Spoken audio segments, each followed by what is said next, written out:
আল্লাহর দরবারে কবুল হবে না। এই জন্য আমাদের আকীদা ঠিক রাখতে হবে, আল্লাহর প্রতি বিশ্বাস রাখতে হবে।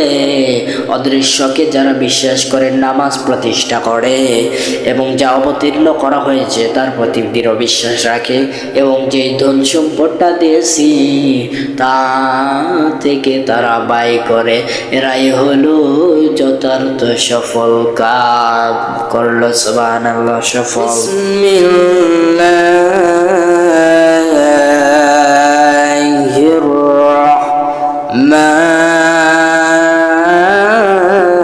রাহমানির রাহিম। الذين يؤمنون بالغيب ويقيمون الصلاة ومما رزقناهم ينفقون.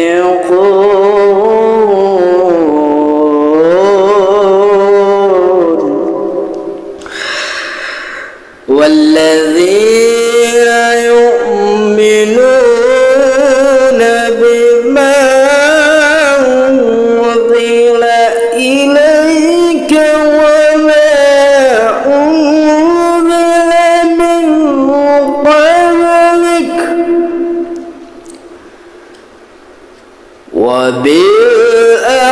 وبالآخرة هم يوقنون.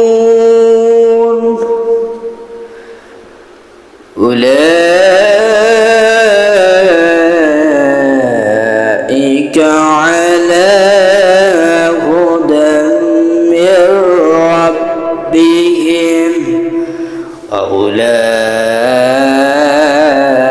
وأولئك هم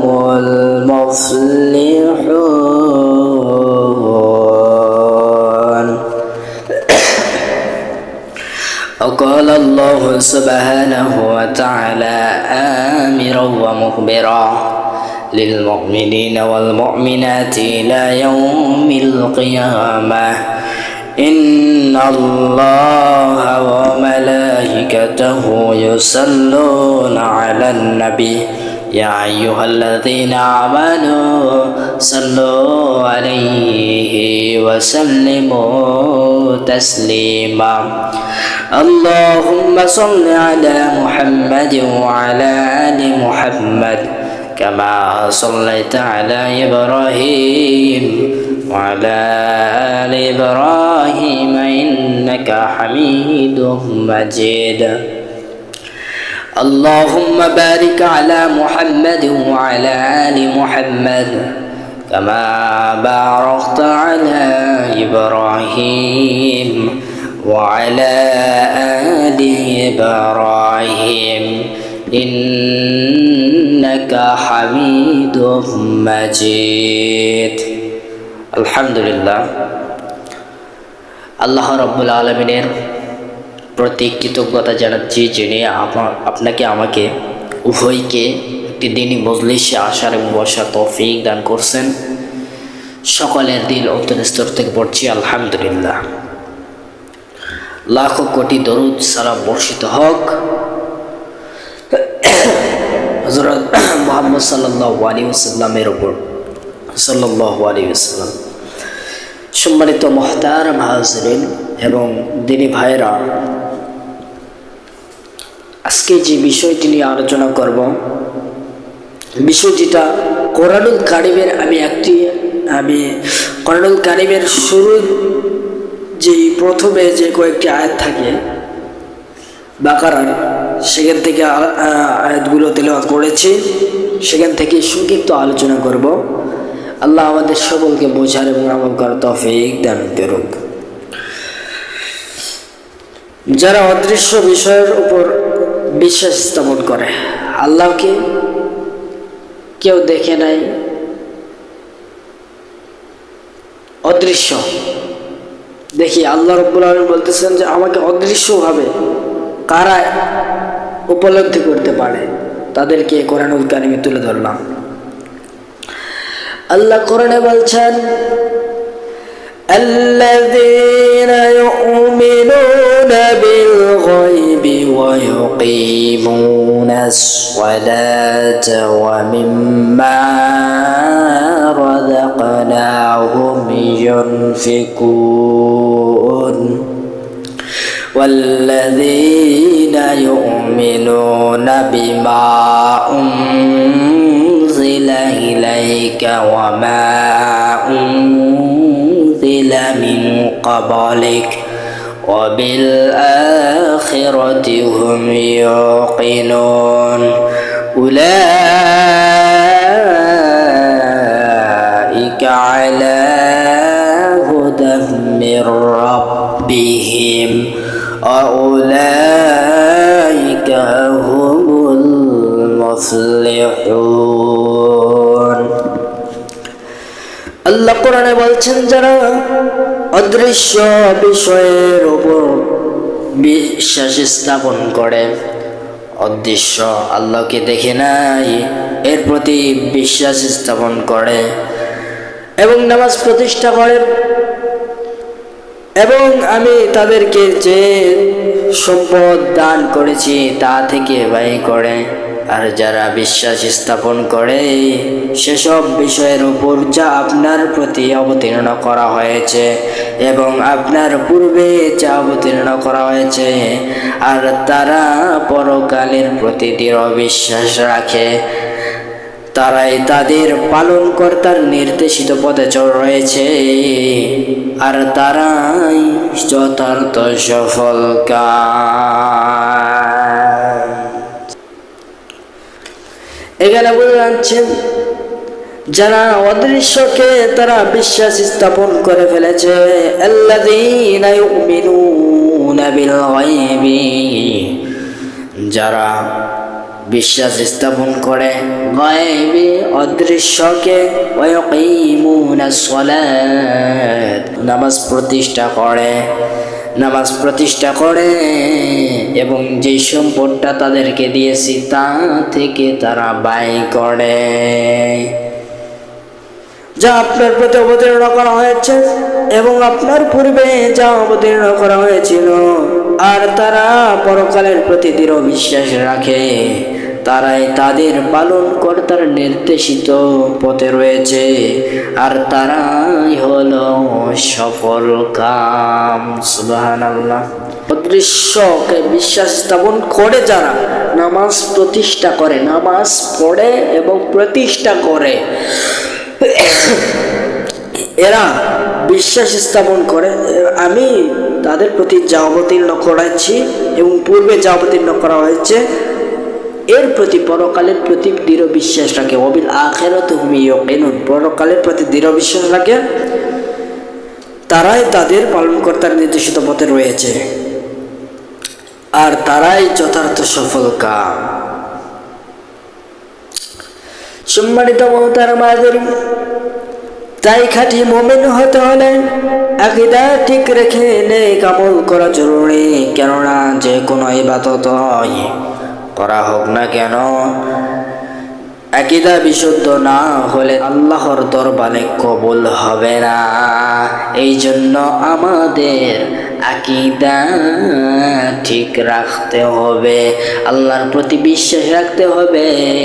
অদৃশ্যকে যারা বিশ্বাস করে, নামাজ প্রতিষ্ঠা করে এবং যা অবতীর্ণ করা হয়েছে তার প্রতি দৃঢ় বিশ্বাস রাখে এবং যে ধন সম্পদটা দিয়েছি তা থেকে তারা ব্যয় করে, এরাই হলো যথার্থ সফল কাজ করলো। সুবহানাল্লাহ, সফল। এই জন্য খাঁটি মুমিন হতে হলে আকীদা ঠিক রাখতে হবে। খাঁটি মুমিন হতে হলে আকীদা ঠিক রাখতে হবে, আকীদা ঠিক রাখতে হবে। আকীদা তো ঠিক রাখতে হবে, তো হবেই।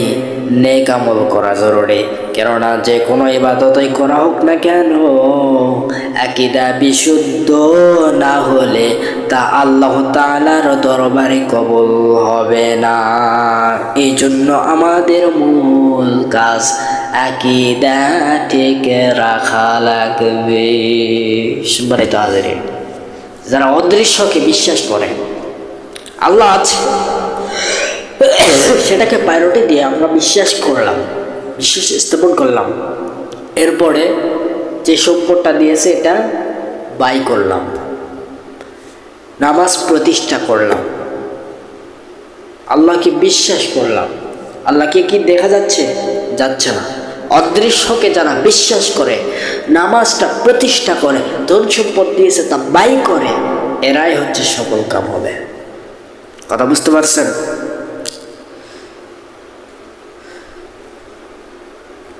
এরপরে প্রিয় ভাইয়ের আমার, উদাহরণের দিকে আসি।